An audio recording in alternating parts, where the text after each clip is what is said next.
Well, thank you all so much for joining us. We're excited for today's webinar where we're going to be talking about groundwater recharge in vineyards.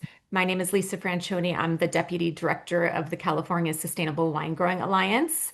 And we're really excited about this new guide that has been developed in partnership with Sustainable Conservation. And we're here to share the details of the guide and the information in there with you all today. And so just so you have an overview of our webinar, we're going to start with Ryan Wakefield from Sustainable Conservation, really trying to set the stage for us about the climate impacts on vineyard and water supply within California to really show why, having a focus on looking into recharge opportunities within your properties throughout California can be very helpful as we really prepare and adapt to climate impacts. And then we're going to hear from Wendy Rash, also from Sustainable Conservation, about the actual guide and really this kind of overview and introduction to groundwater recharge in vineyards. And we'll get to kind of get a sneak peek into the guide and some of the best practices. And then we also have Nick Davis with us, who is a grower in Madera County, and he's going to share with us his own experience with groundwater recharge on his property as well. So we're very excited. Before we dive in, I did just want to share that we have a lot of different tools available on the California Sustainable Wine Growing Alliance's resource library. And so the link is down there, library at sustainablewinegrowing.org. But this is where you'll actually be able to find a link to the guide, although Sustainable Conservation will also share a link to their guide or to the guide on their site. But we also have a climate action toolkit, which relates to a lot of these topics around adaptation and mitigation to climate impacts. We also have resources around dry farming that are new and part of this grant project that has actually helped to fund the groundwater recharge guide as well, and lots of other tools and resources. So a great place to go if you're looking for sustainable wine topics. So just wanted to direct you time for questions and discussion at the end of the webinar. But feel free also to ask clarifying questions as we go, and we'll try to incorporate those as we can. So I'm going to turn it over to Ryan and have him get us started with the climate impacts on our water supply. Awesome. Yeah. Thank you so much, Lisa. Appreciate the intro. I'm really happy to be here talking about recharge and climate change. So yeah, we're gonna get into it. Let me share my slide.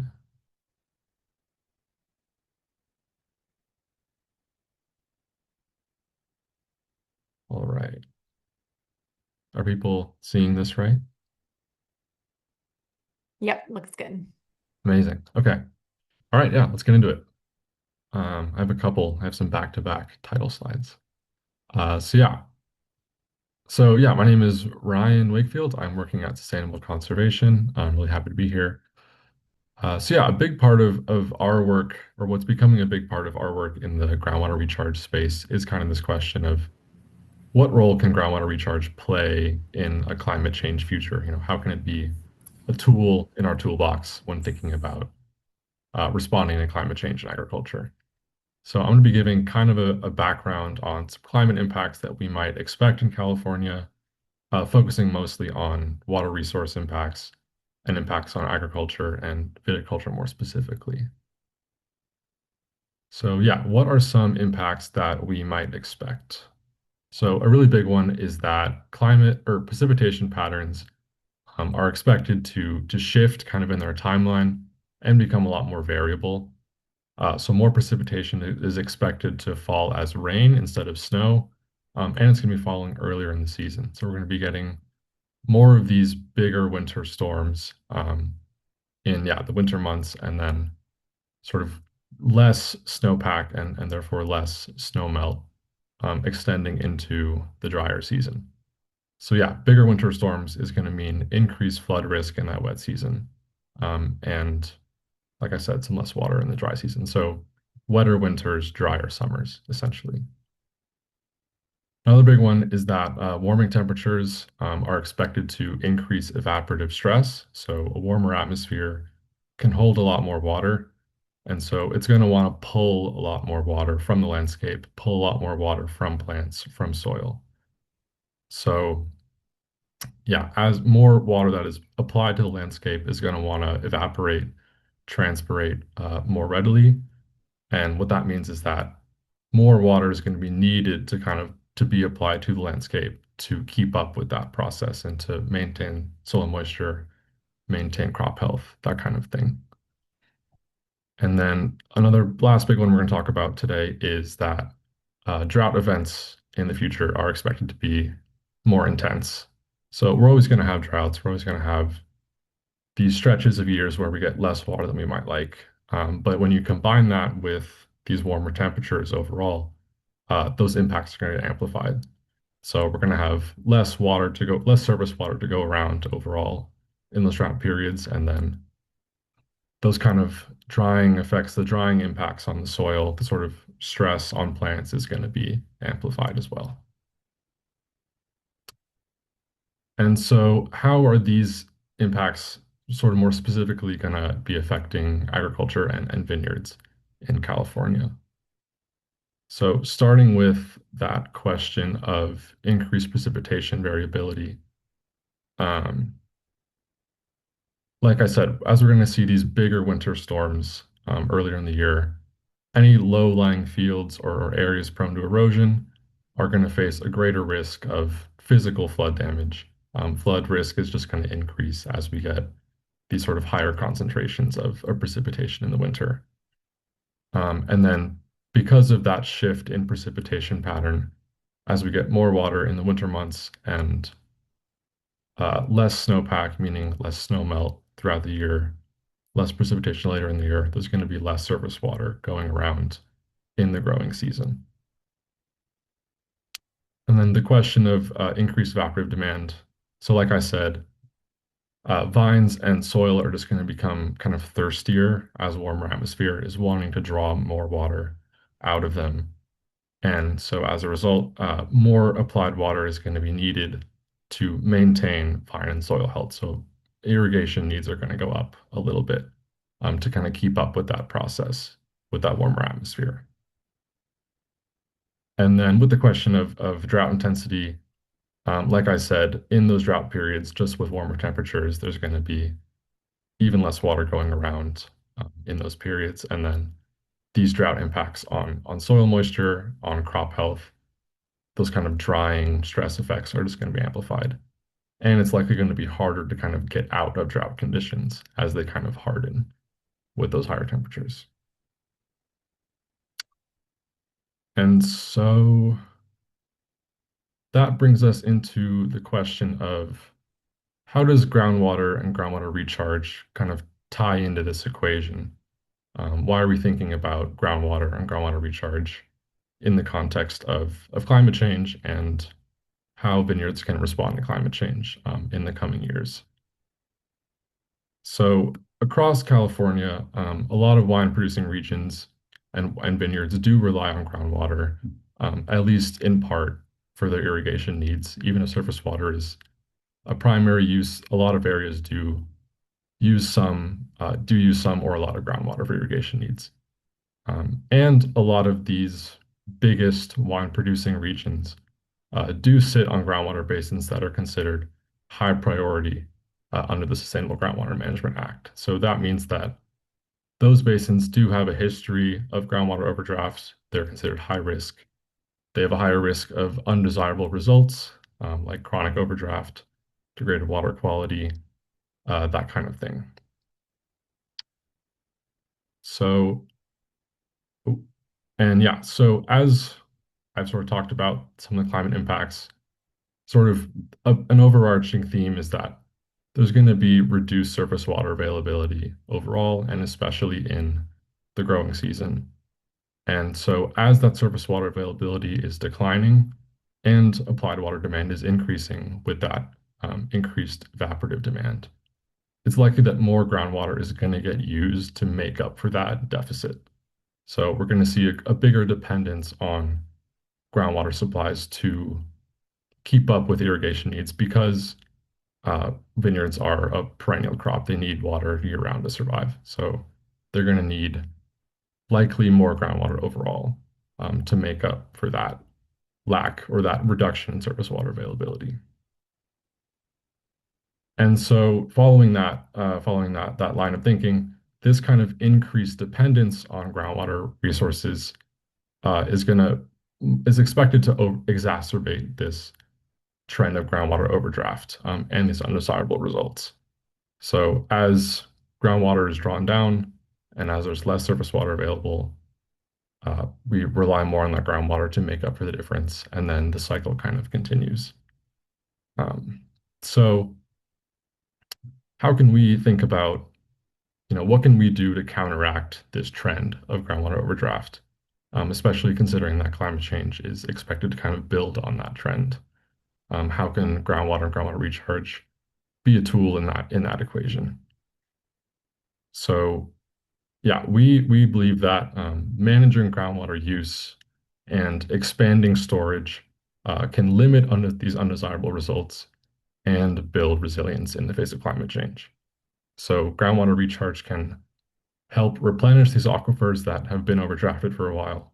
They can help build kind of a buffer against water scarcity that might come with climate change. And yeah, that is kind of the background that I'm going to give today on the climate change impacts that might be affecting vineyards in the coming years. I'm going to hand it off to Wendy in a second to really get into the guide and sort of those techniques and how we can do that. But if anybody has any clarifying questions or anything they want me to touch back on, now is a great time. Thank you.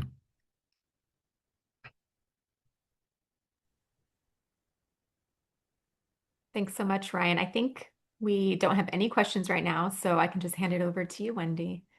Thank you. Sweet. Okay. We at Sustainable Conservation have many years of experience working with growers on groundwater recharge as well, in the beginning, it was kind of a novel practice of really looking at how can we put water back into the ground and use agricultural lands to do that. And so we've built quite a store of expertise and knowledge on groundwater recharge. And we worked with the California Sustainable Wine Growers Alliance to develop a guide specific, building on that experience, but then specific to vineyards. Come on, there we go. All right, so under the groundwater management, the Sustainable Groundwater Management Act, we have these 6 undesirable outcomes of groundwater. You all may be familiar with this already. Before 2014, before SGMA, there was not a coordinated groundwater management across the state of California, and that's what SGMA is designed to do, is to create a system of groundwater management across California. And the goal is to avoid these undesirable outcomes. And we have a lot of these undesirable outcomes sort of already in place, right? We already have basins that are overdrafted, that the groundwater levels have been lowered over years of extracting more water than is naturally replenished. So avoiding these undesirable outcomes and balancing groundwater budgets. So we know to balance a budget, you have to manage the outputs and the inputs, so those two things stay in balance. So in an aquifer that does not have wells, does not have extraction, the inputs are precipitation and then recharge, which is the water that actually filters down through the soil and makes it into the water table. So that can come from precipitation. It can also come from other water bodies and like seepage out of rivers down through the soil profile. And then your outputs from an aquifer with no wells are evapotranspiration, so the water evaporating off soil surfaces, and then also coming through plants from the uptake through the roots and then out through the leaves. And then subsurface flow. So underground water is not static. It doesn't just sit there like it's in a bowl. It moves from side to side, and it moves vertically as well, from upper levels to lower levels. But when we add extraction, we add an output, right? So these are all the wells that have gone in across the world, right? Since the advent of pumping technology. And in California, we are in many places, extracting water to a greater extent than can be replenished by these natural processes. So looking at these groundwater budgets and knowing that we have this goal of balancing the groundwater budgets, we have to ask ourselves, what can we manage in this scenario, right? So one thing we can do is we can increase recharge. So we can augment the natural recharge that goes on in the landscape. We can do artificial recharge. We can intentionally apply surface water to sink it down and to send it to the groundwater. Modeling studies, climate modeling and hydrologic modeling, have shown us that we cannot recharge our way out of this crisis. There's not enough available water. There's not enough available land. Recharge is not the silver bullet. It's not going to provide 100% of the answer to our unbalanced groundwater budgets. And we know that we're also going to have to shrink that extraction piece as well. So we also have to think about demand management and think about reducing our groundwater uses. So on to aquifer recharge. So what is MAR? You might hear this acronym in a lot of different places. Managed aquifer recharge. So this is that artificial process of taking excess surface water when it's available, spreading it on the land, and allowing it to infiltrate down to the aquifer. And when that takes place on agricultural lands, we call it AgMAR, or we call it on-farm recharge. And you'll hear those terms used interchangeably. And basically what that is taking that extra water and applying it to the surface of the land and just letting it sit until it infiltrates. And vineyards can be really great places to do this, right? Vineyards are really well positioned in terms of water quality. So the industry has invested a lot in sustainability. The crop is typically a crop that uses less nitrogen than other crops. So it poses less of a risk for nitrate leaching into the aquifer. And then also, recharge water is mostly available in the winter, as Ryan was showing. Those flooding events, those high precipitation events come in the wintertime while vines are dormant. And while the vines are dormant, they can really tolerate intermittent periodic flooding, which is what managed aquifer recharge looks like on a lot of vineyards. Vineyards often also have invested in soil health practices like cover cropping, and those things really improve infiltration. So when you're applying those high volumes of water in the wintertime, getting it into the soil can be a problem sometimes, but having a cover crop, having good soil health, good soil aggregation, good soil structure, all of those things help to enhance the infiltration on the vineyard. Vineyards in transition can be a great location for recharge. So when a vineyard's been pulled out in anticipation of changing the crop type, or just maybe the vines have reached the end of their lifespan, those fallow fields, that fallow time period could be extended and recharge allowed on those fallow fields, or just in that inner space between crops can be a great time to put recharge water on. And then also vineyards that maybe are on a slope that can't do flooding, there may be unplanted acreage surrounding the vineyard that could offer some recharge opportunities. And we'll get more into that a little bit later when I get into the guide. There are some challenges on vineyards as well. Vineyards are often drip irrigated or micro sprinkler irrigated, so they don't have the infrastructure for flood irrigation. So if you wanted to do this style of flood irrigation, it can be hard, right? Because you don't have those systems in place. And also, vineyards are often located on hill slopes. Again, not conducive to flood irrigation. There are regulatory considerations when you're applying that extra water, having the right to divert that surface water and apply it for recharge purposes.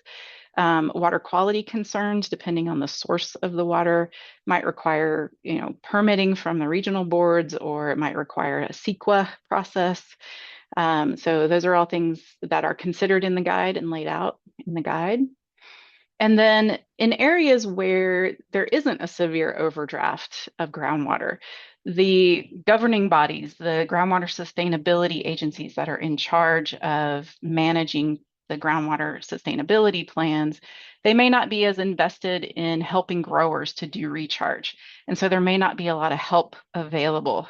So especially in areas that are sort of outside ground zero for groundwater overdraft, that southern San Joaquin Valley, the Tulare Lake Basin, areas that are outside of that have a less dire problem with groundwater overdraft, and so they may not be as invested in recharge.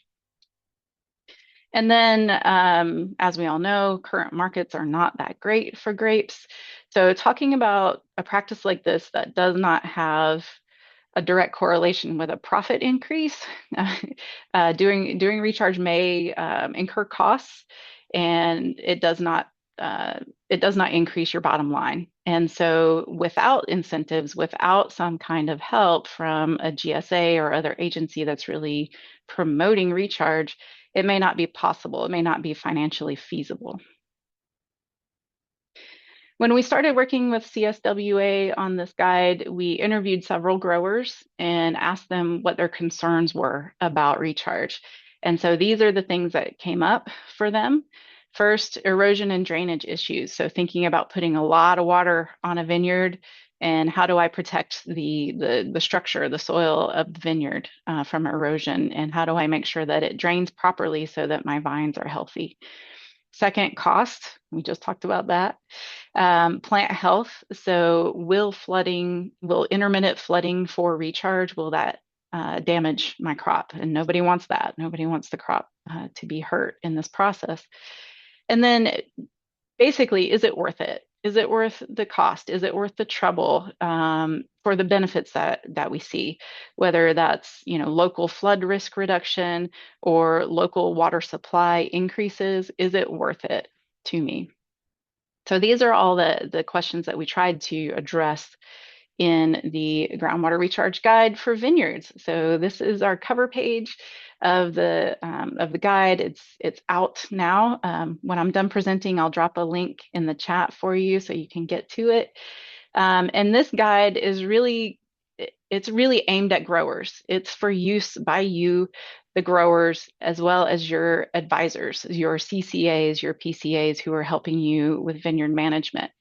So we try to give you a lot of practical information, give you methods of MAR that are tested, that have been shown to work across California, and options. So not just the flooding style of recharge, but other options that can be compatible with vineyards. We also get into specifics about vines, and looking at, what are the specific things you need to think about on a vineyard when you're doing recharge. And because we want the MAR to be safe for your crop, for your farmland, and we want it to be effective, we want to make sure that the water actually gets to the aquifer, that we're not just doing an irrigation event, right? We want to be doing recharge.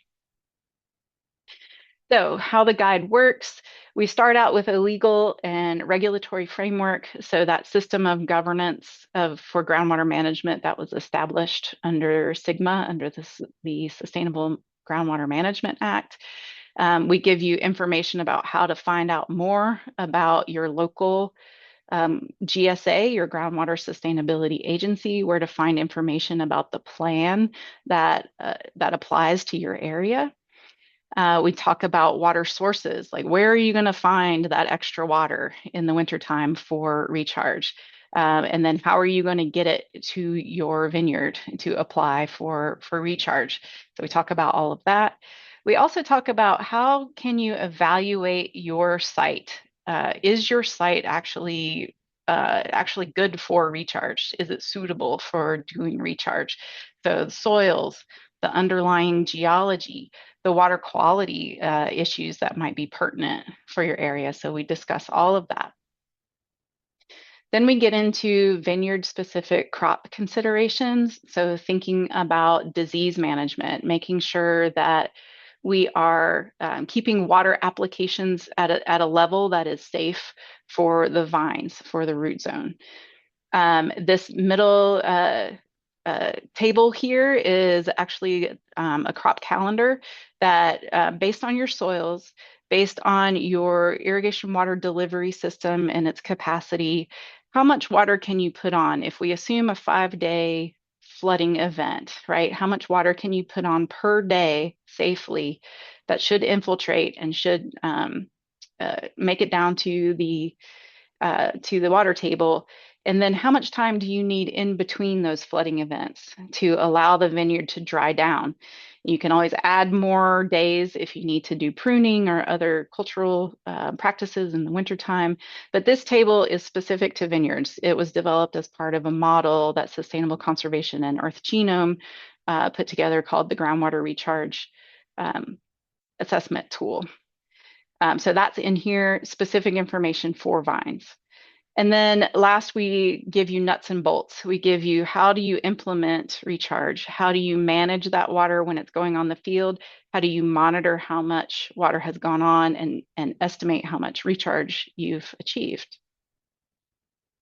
So again, here's that table that I talked about. It's vineyard specific, the crop compatibility calendar. And we give you the tools to know, like, what are we talking about when we talk about your soil type? You know, what does that mean? How do you find that information? What is you can see the SAGB rating here. So SAGB is the Soil Agricultural Groundwater Banking Index, and it's an estimation or a model of your soil type and how well it can accept recharge water. Your turnout size, so what's the capacity of your of water that can come into the property, and then how many inches per day can you put on for 5 days, and keep that root zone saturation below 70%. We feel like that is a safe zone, and it will not waterlog the plants, and it will not promote disease. After the 5 days, you turn off the water and you allow it to dry down for a minimum period of time, always adding more time as needed.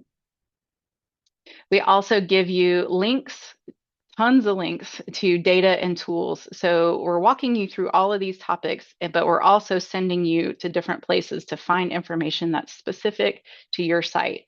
And we tell you exactly how to do that.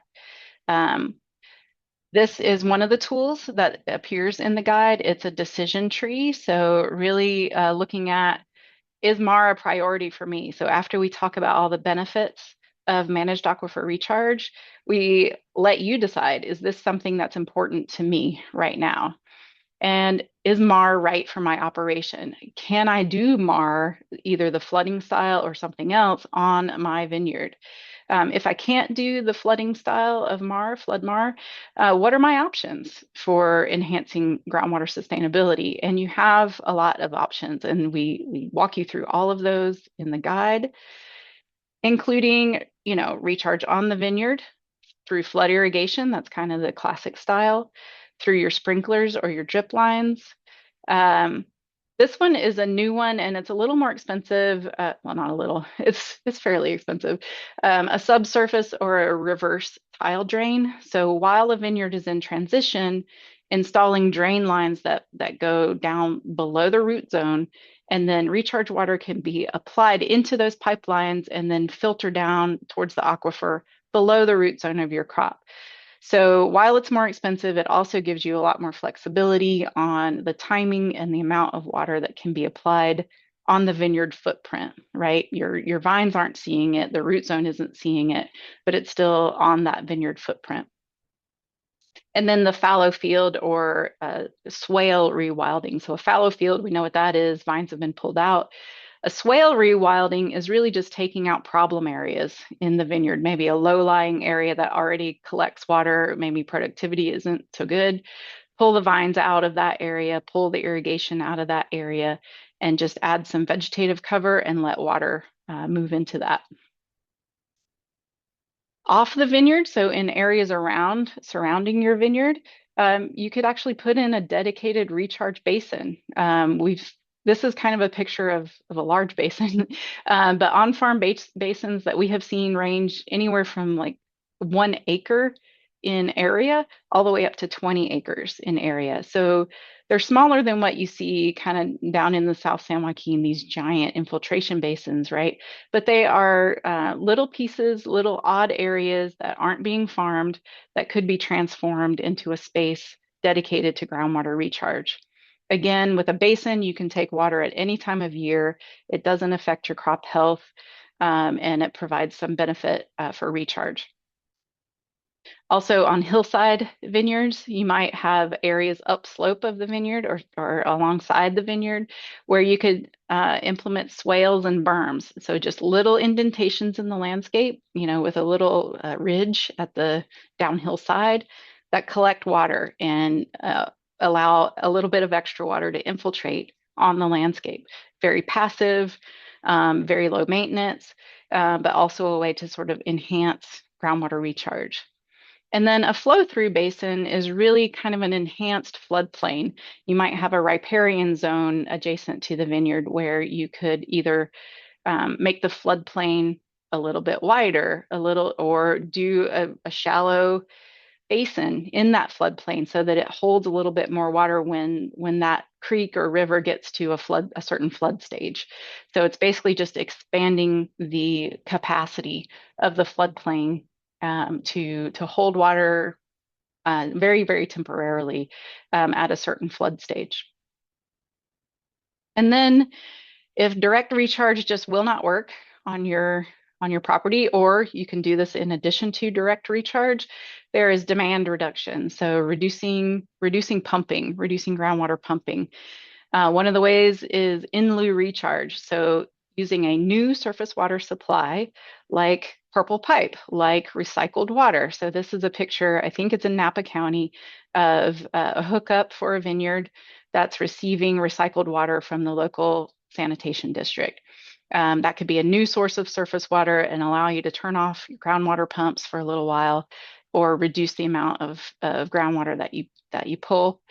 There's also dry farming techniques. CSWA has a lot of resources on dry farming. I'm not going to get into that. I think there's a lot better experts on dry farming than me. But using techniques like lower density plantings or deficit irrigation where that works for your vineyards. So throughout the guide, as you work through each section ends with these decision support questions. So kind of summarizing what that topic area is, but then also giving you resources to answer questions, to apply the information in the guide to your specific operation and allow you to then take that information and add it to this worksheet. So as you're answering the questions, you're recording that information on this worksheet. And at the end, after you've worked through the guide, you'll have an outline. You'll have a basic skeleton of a plan that will work for your operation that you've considered. You've considered pros and cons. You've considered what infrastructure you have on your vineyard. You've considered what you feel comfortable with doing on recharge, and you can take this then to a technical service provider, someone who can help you to really flesh out that plan and get the details, like someone at your resource conservation district, someone at the groundwater sustainability agency, who can help you develop that full on-farm recharge plan. So again, the groundwater recharge guide provides information and tools for you, for the grower, to take that practical guidance and apply it specifically to your vineyard. And so thanks for your time. Hope that wasn't too fast. We'd really like to turn it over to Nick, who's going to talk about his experience doing recharge during that wet winter of 2023, and I think beyond as well. So Nick, I will stop sharing my screen and allow you to take over. Well, hello, everybody. My name is Nick Davis, and I'm a farmer in Madera County. Thank you, Ryan and Wendy, for your presentations. They were packed with information, and I was just trying to write notes down, but there were so many I just couldn't. My little notebook isn't big enough. But thank you for sharing all that really wonderful information. I'm going to spend a few minutes talking about from a farmer perspective, how to take everything that Ryan and Winnie talked about and kind of put it in practice. Let me go ahead and share my screen here. Okay, so quickly, let me just introduce myself. So my name is Nick Davis. I'm a farmer in Madera County. We farm wine grapes and almonds, but the majority of what we farm are wine grapes. Our parcels are sort of shared throughout Madera County, but mostly what we call the Ripperton area. We've been farming wine grapes for a long time, all types of varieties, maybe about a dozen varieties or so. And they sell to large wineries and small wineries. But either way, we've been farming for a long time, and we care about sustainability, and we also care about the climate change considerations that Ryan was talking about, and Wendy, all the work that you did on all the resources and why it's good and why we should do it and why it matters was really, really important. So my goal in the next few minutes is gonna be sort of funnel down to what the two of you talked about, and to sort of bring it home, I guess, so to speak. So one of the things that I think about most of the time when I recall when my brother and we farmed together, when we wanted to learn or start recharging, at the time it was in January of 2023. And, the question was like, should we or should we not? What are the complications? How do we do it? Who do we call? Like, there were so many questions and very little resources at the time. But in some way, it's kind of good that way, because I feel like because there's limited resources, you just kind of have to go with it. And as a farmer, and I think most of you on this webinar are farmers. And so one thing I wanted just to encourage you to understand is that it's not like you're going to have it all figured out when you start. It just starts with, do I want to do this or do I not want to do this? And for us, it was, we want to do this. So it starts with an attitude that I'm just going to go forward and do this. And in farming, there's so many unknowns for us as farmers, and there's still so many unknowns that I come across all the time and are really challenging to work through. But groundwater recharge was one of them, but it's actually not so hard anymore for our business. We've kind of got it figured out. In your business, maybe you don't have it quite figured out just yet, but it starts with the attitude. So if you have the attitude of, I care about sustainability, I care about being profitable, I care about this farming being a part of a legacy. No, we're not selling our property, we're going to farm forever. Then groundwater sustainability and groundwater recharge is just going to be a part of your business plan. It's going to be a part of your business model and the activities that you do on your vineyard. I think moving forward, and I'm happy to hear that this is kind of there's a guide available for the sustainability side, because all of our vineyards are certified sustainable through CSWA, and it's exciting to see that this is a part of that program. So I'm happy to be here. So you can see in the two photos here on the slide, these are our vineyards, and the slide on the left is a Chardonnay vineyard, and it's mostly sandy soil. We are actually we are receiving this water through an irrigation district.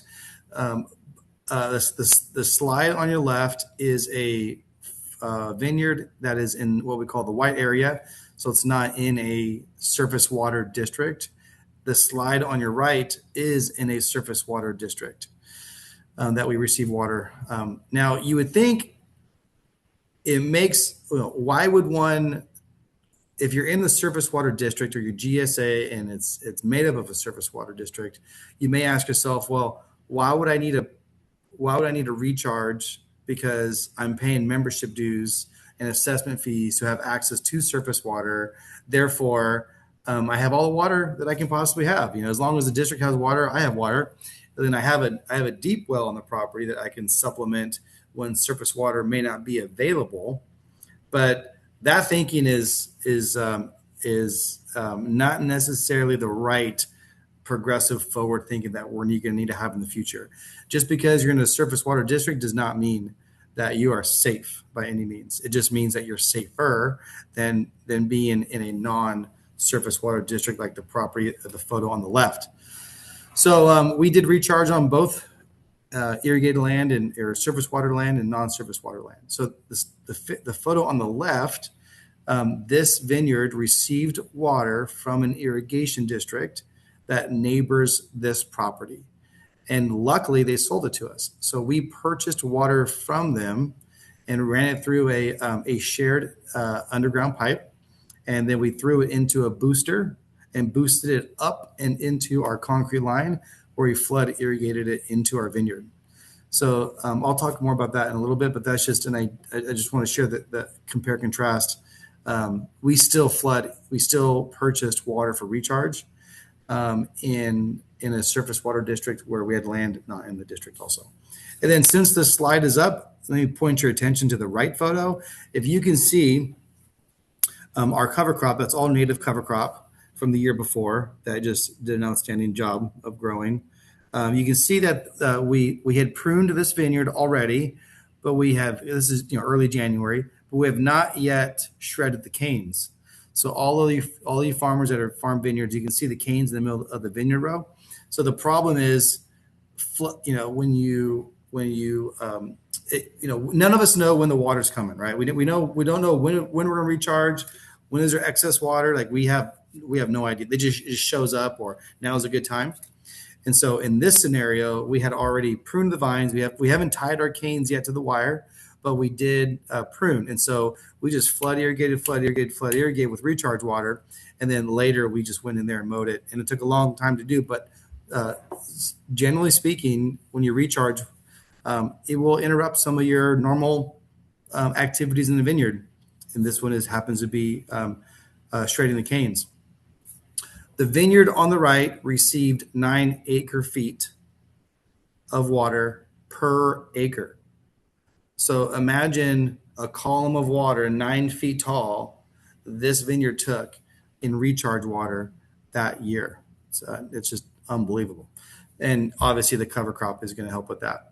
Okay, so with water infiltration and percolation. So let's move on to the next slide. This is just a visual representation of the groundwater cycle, where water comes in.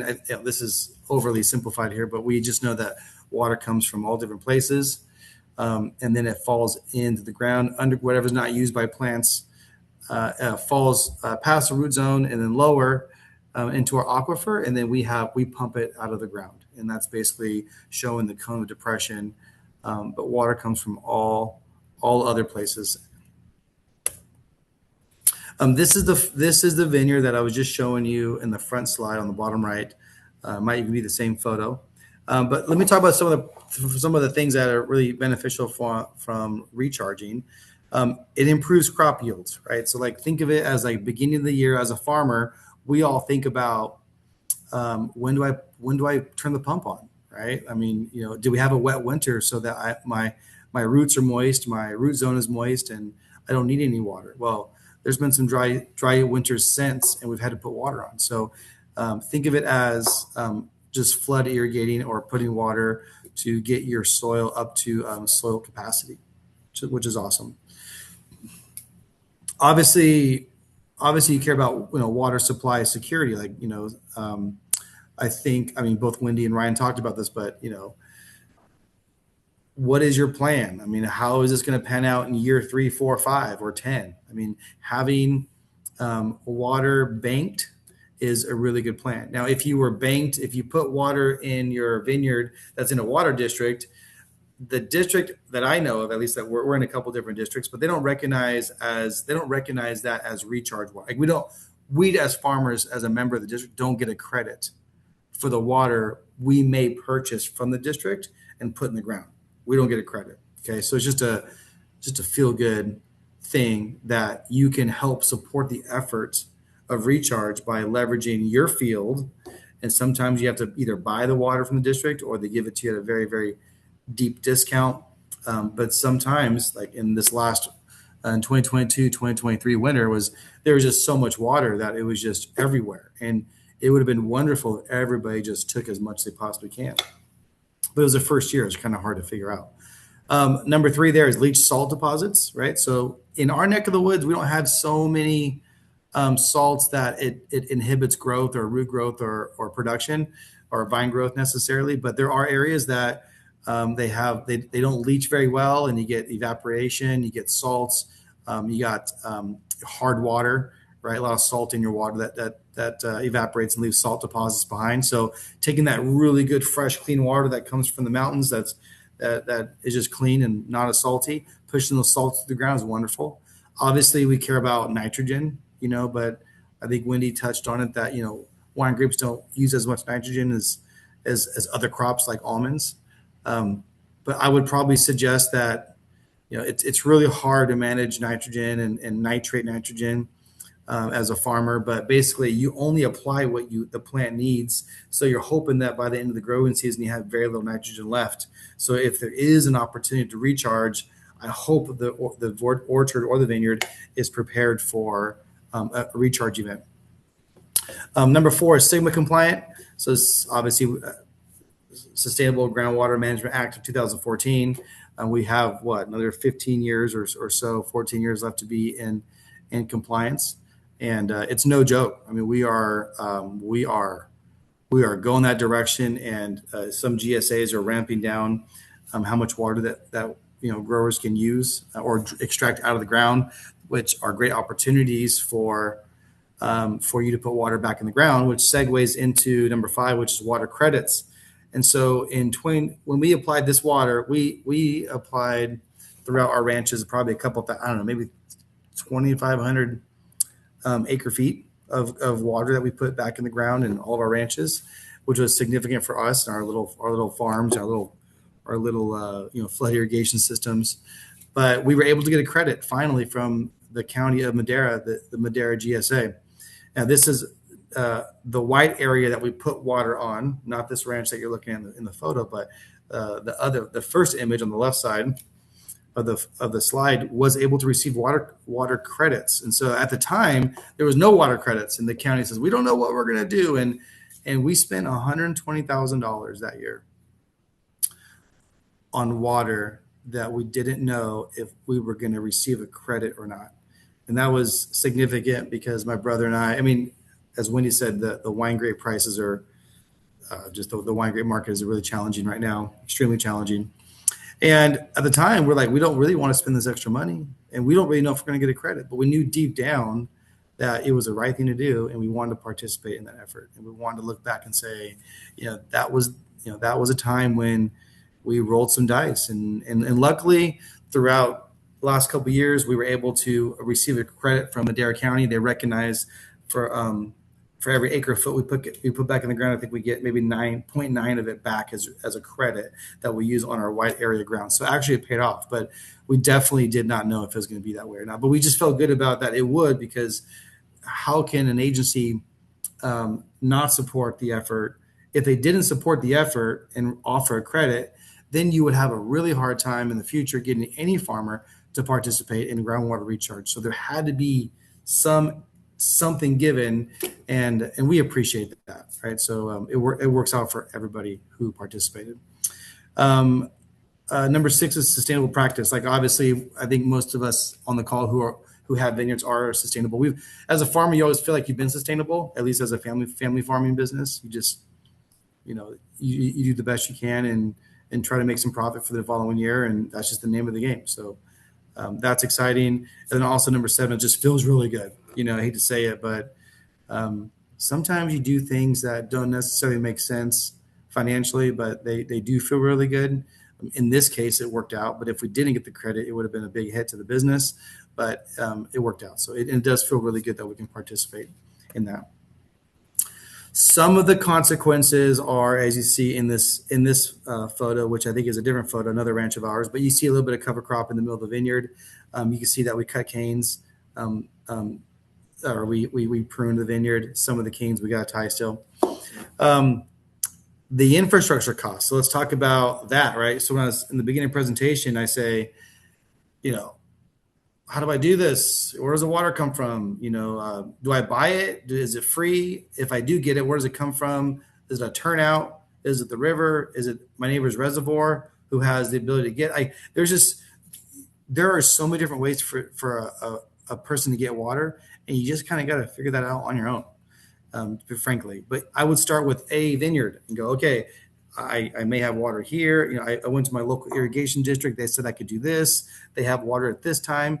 And clearly, to be successful, you should talk to them early, not when you're ready, but prior to being ready, so that when the water comes, all you really got to do is just like open the faucet. Just, okay, here we go. I got this guy lined up. He knows what to do here. Or maybe it's you opening the valves. My brother and I were the guys opening the valves because we didn't know how to tell people how to do this because, we don't know. We don't know yet. Let's just, where's the water coming from? Oh, it goes this way. Oh, it goes that way. Okay, so now it's going to go this way. That's kind of how we got through it. You might have to buy a booster pump. You might have to rent a diesel engine. Farmers have rented aluminum pipe and a diesel engine to pump out of canals or basins, reservoirs. There's a short term interruption of what your farming practices. I mean, we can't get in here and do a spray, like a herbicide spray. Forget it. It's hard to do. You can't mow your cover crop. You can't tie your vines. You can't shred your canes. You can't disc your vineyard. Like there's 4 or 5 things that we could be doing that we aren't doing, and therefore it is deferred till later. And later is fine, but when later happens, there's other things already planned that you should be doing in a later time. So now you're compressing what should have been done at the time when you're doing other things, right? So it's but that seems like normal farming, to be honest with you.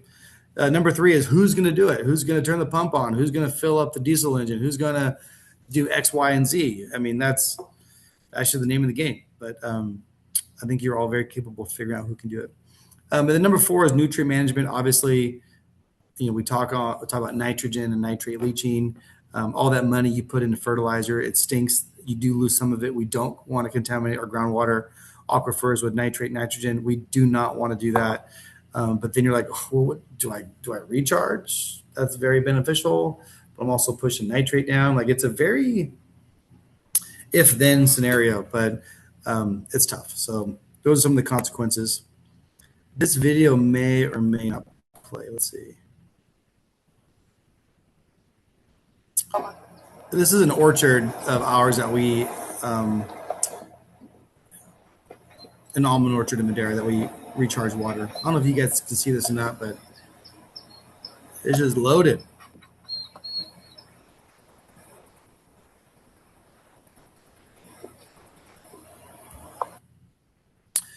So back to one of the infrastructure costs, I guess I want to bring up, like, our family's always believed in flood irrigation.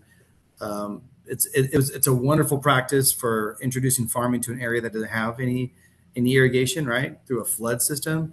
But that system is kind of tapered off. We've graduated to a drip system, and it's been wonderful. But the problem with the drip system, that it's so efficient. It's between 85 and 95% efficient with water. I think flooding is between 50 and 60% efficient.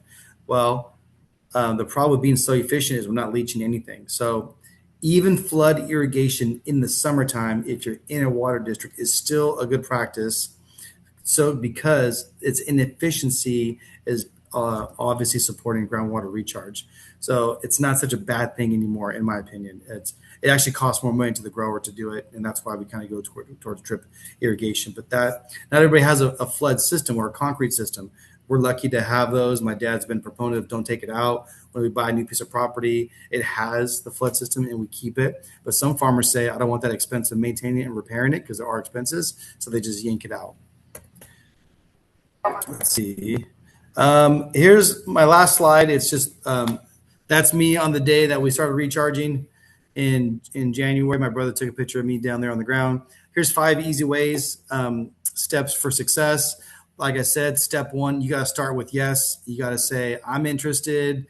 Don't know how we're going to do this just yet. It's basically every decision process that we make on the farm. We always start with, should I or shouldn't I? So say yes first. Step 2 is find the water for recharge. Talk to your local GSA. Whether you're in a white area, which is Madera County GSA, which we have ground in, talk to those people, or you go to your nearby groundwater or surface water agency or district and say, hey, I'm a neighbor. Can I buy water? Can I wheel it through my neighbor who has a pipeline to you? I mean, just get creative. That's really all I can say. And if you just don't know where to go, obviously, step two, letter C there is the Farm Bureau is a great organization. They're a local organization. Sustainable conservation is fantastic. I mean, in the absence of sustainable conservation, in the absence of um, CSWA, like Farm Bureau is a really good start. Also, they have a lot of contacts to other local affiliate agencies. Number three there is how to navigate your water. Where is it coming from? Is it a canal, a turnout in a canal, river, stream? Figure that out. You'll figure that out when you call your GSA. But find out what resources you have at the corner of your field. What does your neighbor have? Can you share a pipeline that will pump it on both your properties? Number four, there's apply water. We apply through flood irrigation valves. I've seen people rent aluminum pipe. I think Wendy had a slide that showed a big aluminum pipe that was probably coming from a canal of some sort and into the orchard a little bit or vineyard and just kind of, went its way, which is fine. The number four, letter B there, drip or sprinkler irrigation. You think, oh, I can't put a lot through my drip system. You absolutely can put quite a bit. I want to give props to a company called the Wine Group. I used to work for the Wine Group as a vineyard manager, but they also have a few managers that participate in groundwater recharge quite a bit, and they were able to put a ton of water through the drip system by just open at the riser where your drip system is. They just took off the T and then opened the valve on the riser, and it just kind of dribbled out. Even under pressure, it was probably a couple inches, a couple feet tall, and they put a ton of water out on the vineyards, and with a lot of success. It was kind of dirty water from the river and the bypass, but actually they were able to, it was clogging the emitters. So they just took the T off and they had some massive success. So that's another way of doing it, right? And then basically step five is evaluate and then do it again better. And that's pretty much the formula that we followed and we found success at. It's not easy. It's not always fun, but it's a great practice and we believe in it. And I hope you find success in it also. In years that we have these opportunities. That's all I have. Thank you so much for listening. I'll be happy to answer any questions. Thank you so much, Nick. That was really great. It's so helpful to actually hear about a real experience and yeah, the challenges and everything as well. And I know we're over time, a couple minutes. I don't know if anyone has any questions. Feel free to put them in the chat. But otherwise, I just want to give a big thanks to Wendy and her colleagues at Sustainable Conservation. As you all got to see, it's a really impressive guide. And I hope that you go and check it out. Thank you. And then, Wendy, do you want to mention the credits? Yeah, sorry, I didn't put this up earlier, but if you are a CCA, you can get 1 hour of credit for this meeting. So you can or take a picture of the QR code with your CCA app. Or if you don't have the app, go ahead and just put your name and your CCA number into the chat, and we will turn in an attendance sheet so you can get credit for this hour. Thanks. Thank you. And I do see, I think maybe one question. Oh, no, where did it go in the chat? Let's see. Do you account for the time required for infiltrated water to reach the groundwater, which can often span a couple of decades? Even after MAR water enters the aquifer, it may take several more decades of travel from the recharge area to pumping wells. Do you think about these transit and residence times should be considered when recommending MAR as a long-term water management strategy? I don't know, Wendy, if you have thoughts on that. Yeah, I mean, obviously there is a time lag between when you put the water on and when it reaches the aquifer. Although we have seen with some of our partners who have groundwater monitoring wells in place, we have seen some pretty quick responses of those groundwater wells to recharge events. It's really over the long term and sort of over the collective that you see the real benefits of the managed aquifer recharge, right? Like your well may come up right now, but then, of course, it's going to drop again over the summer. But over time and and hopefully with more and more people adopting recharge, we will see the trends start to change in terms of groundwater replenishment. I think that's really, it's kind of like you can't see you can't see the tree, right? But you can see the forest. It is one of those things where a lot of separate efforts sort of add up to a greater good. So I think yeah, you have to credit a grower now, right? With what they're doing now, because we know that they have added water to that aquifer, even though there is a lag time. There is a lag time for it to reach the aquifer. Thank you. And just one more question. I know if you have to go, please feel free. We'll share a recording after if you need to leave.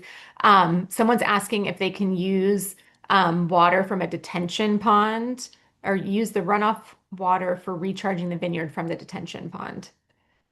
I think Yeah, that's that fine, right? Yeah. Yeah, I think that that could be a great source of water. I mean, the key is to find a source of surface water, right? Like that's a new source. And so the detention pond water, depending on regulations in terms of water quality, in terms of water rights, who has the right to use that water, it could be a really good source. You'd probably just need to sort of think about the details a little bit. Great. Thank you so much. Well, thank you again. Really appreciate all of your time, Ryan, Wendy, and Nick. And thank you all so much for participating today. And like I mentioned, we will share a recording if you want to look again or share it with any of your colleagues or friends. So thank you and have a great day. Really appreciate it. Take care. Yeah, thank you. Bye.